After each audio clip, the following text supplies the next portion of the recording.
Não, então, assim, aqui nós passeamos sobre vários temas interessantes. Eu sou o homem da cultura inútil, eu vou falando e falando. Não, da cultura útil.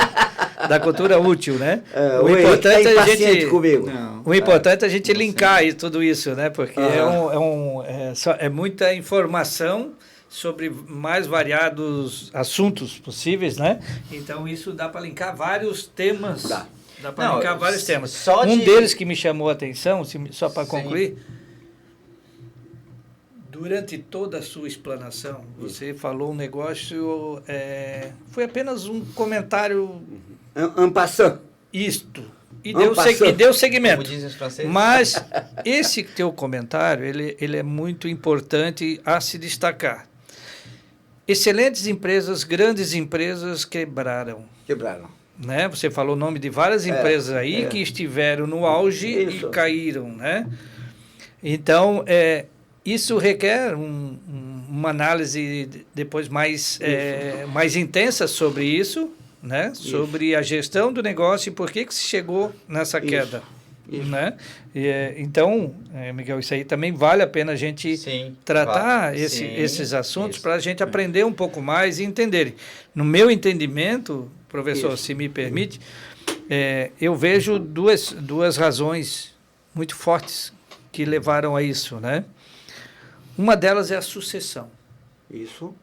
Né? Isso, inclusive, hoje tem o Dirceu, nosso colega Dirceu Dresch. Queridão, já veio aqui, não? Não, ele está na pauta para convidar, eu já disse para ele que eu vou convidar o Dirceu. O Dirceu tem... Apaixonante, um homem inteligentíssimo. E ele é fruto de uma sucessão, né? Ele sucedeu o pai dele, né? Num grande grupo. E soube fazer a disruptura na carreira dele e hoje ele presta consultoria. O cabelo dele bem penteado, sempre bem, aquela brilhantina especial. Ele seria uma pessoa especial para a gente conversar sobre isso, sobre a sucessão. Eu vejo que muita quebra dessas empresas é com relação à sucessão. Né? Muitos...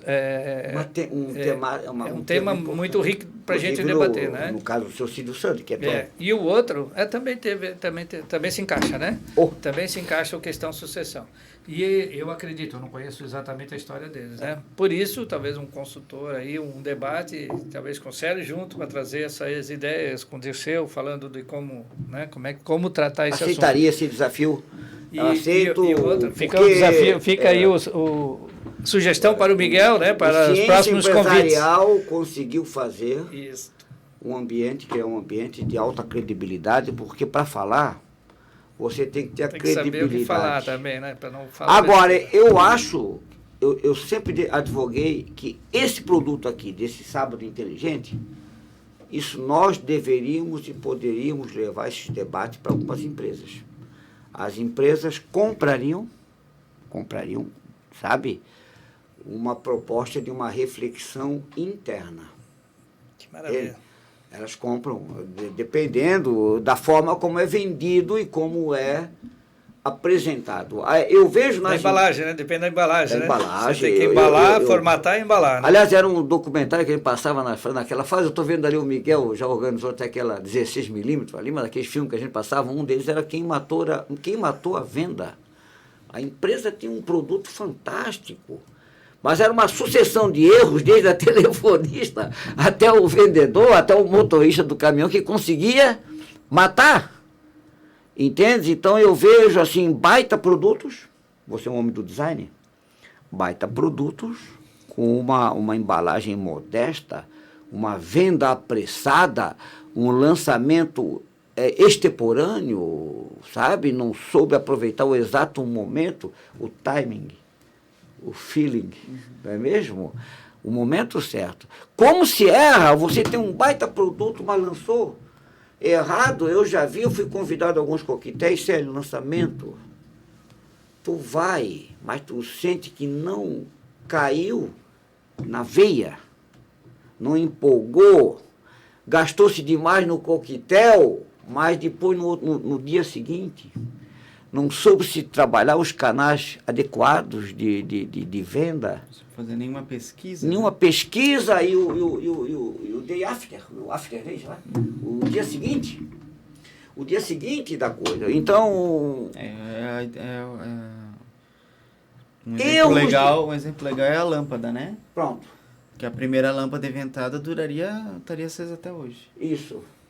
Aí mataram o cara que inventaram a primeira lâmpada. Porque eles falaram, não, a gente não pode ter um produto que dura para sempre. Senão ninguém vai comprar lâmpada. Boa. Não, aí ele lembra uma piadinha do padre Gili. Chegasse a ser aluno do padre Gili? Padre Gili? Na química? Não, ele tinha uma piada. Acho que eu tive matéria com o padre Gili. Eu já reparei que o Henrique é um piadista. Conheci ele, mano. O Henrique é um piadista e vai gostar dessa. Ele falava de um cientista, o padre Gili, na aula de química. Mas não é piada, é verdade. Não. Mataram o primeiro Não, cara. mas essa também é verdade. Criaram, essa que eu vou te contar também é verdade. O cientista, muito criativo e competente, inventou um líquido que corroía tudo. Uhum. Seria o corrosivo universal. Uhum. O problema era onde guardar. Tu não tens um copinho? Ah, vou guardar nesse copinho. Bom, até o Mendes, que é para arrancar um riso dele, não é fácil. Vou guardar nesse copinho, não, mas é o corrosivo universal. Então não adianta, né? Vendeu galões. Vendeu para Vendeu galão, mas como é que eu vou levar isso? É. Não é um dilema?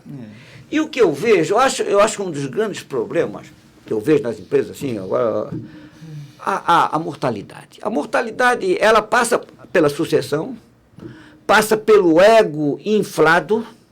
Com certeza. E passa por uma coisa chamada o profissionalismo.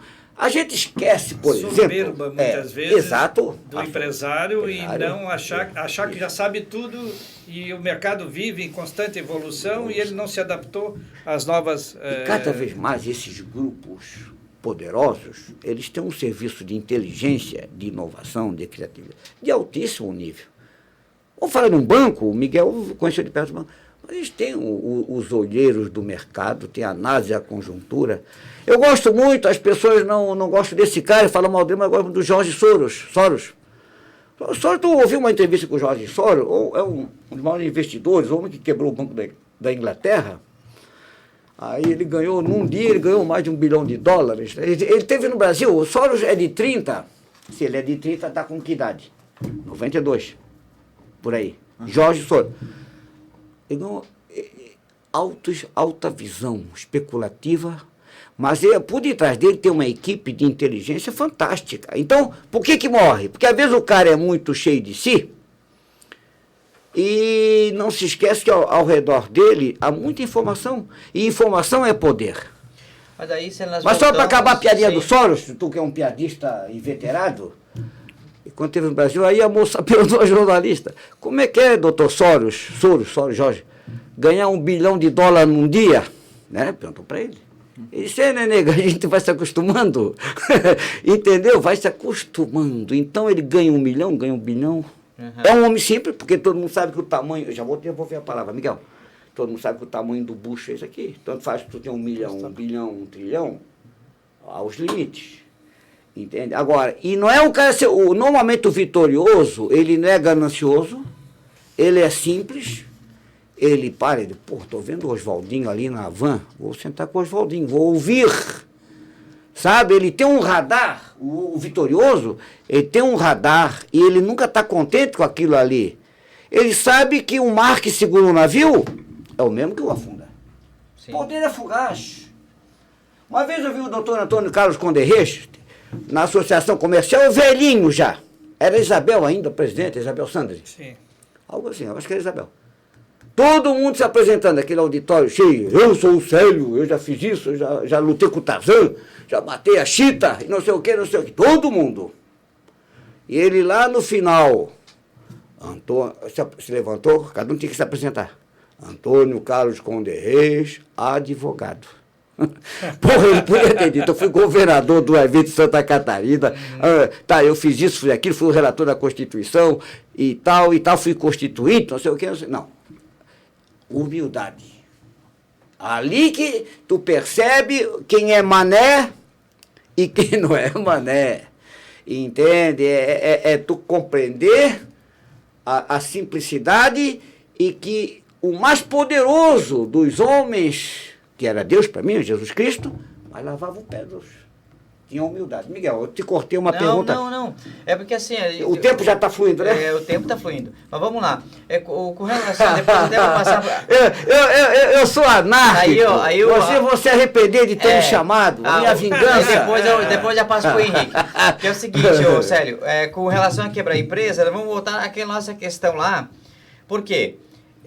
Lá no ensino fundamental, poderia ter fortemente uma cadeira de criatividade e inovação e uma cadeira de finanças pessoais. Sim. E aí, não importa se é na favela ou se é na cobertura.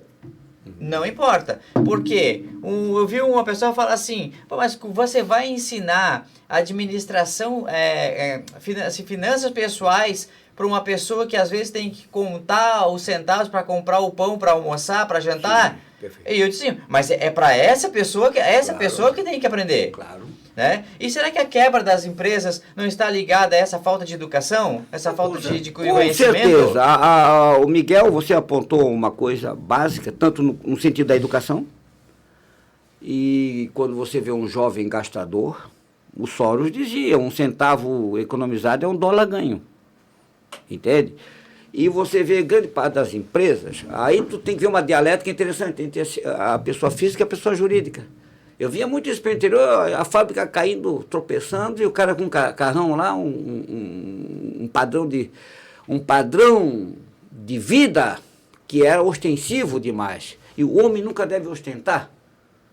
O homem nunca deve, sabe, mostrar, porque isso gera um ressentimento, gera um rancor.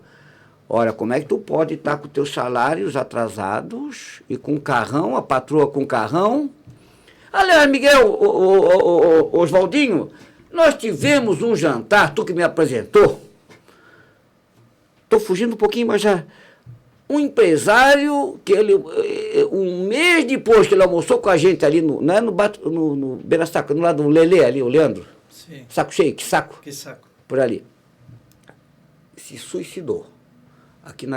Ele abriu não vou falar nomes, nada, mas ele abriu uma baita confecção. Ele era um executivo lá de uma grande, não vou falar nomes para não, lá de Joinville. Mas ele desabafou com a gente, e eu tenho quase certeza que o Oswaldinho Fabene estava na mesa, porque uma mesa que não tem Oswaldinho Fabene já é uma mesa mais pobre. O Oswaldo escuta e sabe, humilde e ao mesmo tempo é bem informado. Mas ele desabafou, montou uma empresa em Gaspar, morava no balneário, a patroa queria ter um carro, o filho queria ter um carro, e não é qualquer carro, não era um Fusca, não era um DKV. Carrão, e vai e volta todo dia, aquilo era caro e não começou não dava retorno, e ele começou a sentir que se arrebentou. O ego dele abandonou, ele era um alto executivo de uma empresa de Joinville, começou a sentir, não, estou me arrebentando aqui, neguinho puxando para um lado, o neguinho branquinho, puxando para cá, uma situação extrema, um suicídio. Foi capa do Diarinho. Também estou falando, tu não és nascido, Henrique. Muito obrigado por estar nos acompanhando no YouTube. Nós agradecemos o seu comentário, agradecemos a sua participação. É muito importante para nós saber o que você está achando do nosso conteúdo. Faça a sua inscrição no canal principal para assistir ao vivo os nossos conteúdos. Clique no sininho, clique nos cards para assistir os conteúdos antigos dos nossos cortes. Muito obrigado.